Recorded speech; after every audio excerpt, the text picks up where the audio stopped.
If you enjoyed this video, be sure to like, share, and subscribe. And leave us a comment. We love hearing from you. Hello everybody, Katie here, and I am talking today about helpful notions and tools that are going to make your puffin quilt or any flip and stitch project a real success. So this is our puffin.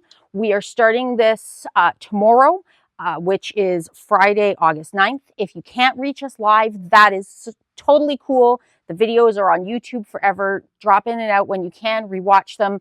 And we always monitor the comments. So if you have any questions, pop them in the chat and we will get back to you. We're going to be just doing a single block. If you can pick any pattern from Art East Quilt Co. They're all going to have the same technique.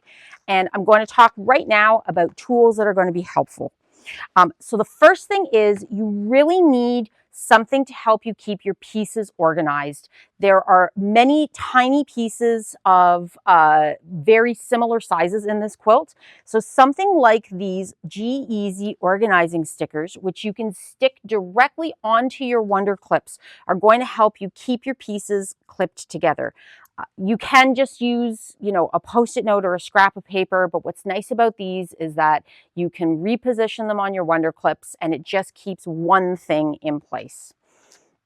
When you're sewing, the two things are going to be helpful. It is really important that your seams are flat and open. There are many joins in this quilt. If you look on the back beak, where there are lots of pieces that come together in the same spot. And so having flat open seams is going to be essential. Something like the purple thing or a stiletto is going to help you. Sometimes when you sew, your seams flip up or they flip over, and having that in there is going to help you get under the presser foot and really make sure that those seams stay flat as you're going through sewing. And then ironing is going to, you cannot skip ironing. A successful quilt, really, you need to iron. It is a non-negotiable. There are two things that are going to really help you with that. One is a wool pressing mat. What this does is it traps the heat inside the wool. And so essentially what you're doing is you're heating that block from both the top and the bottom when your iron is on. If you've used one before, you can feel afterwards, you put your hand down, and this is hot, and I've actually burnt my hand on this before.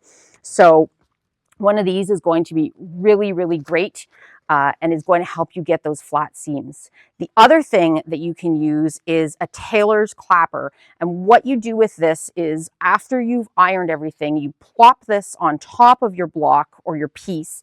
And this also helps to trap the heat on top, and it'll help you get that really nice, flat, crisp seam.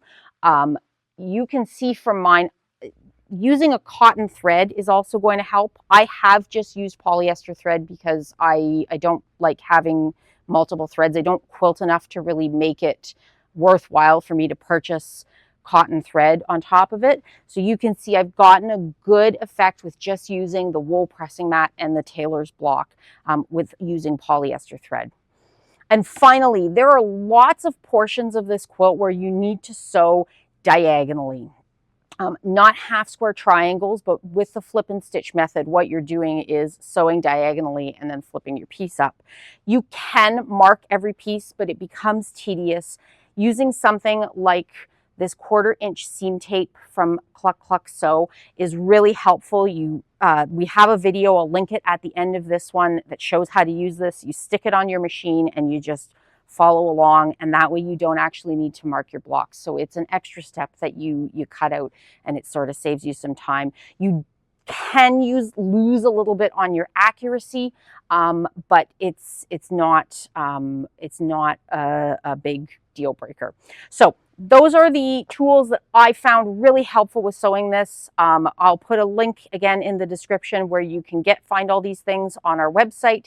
And we hope to see everybody join us for the rest of the sew along.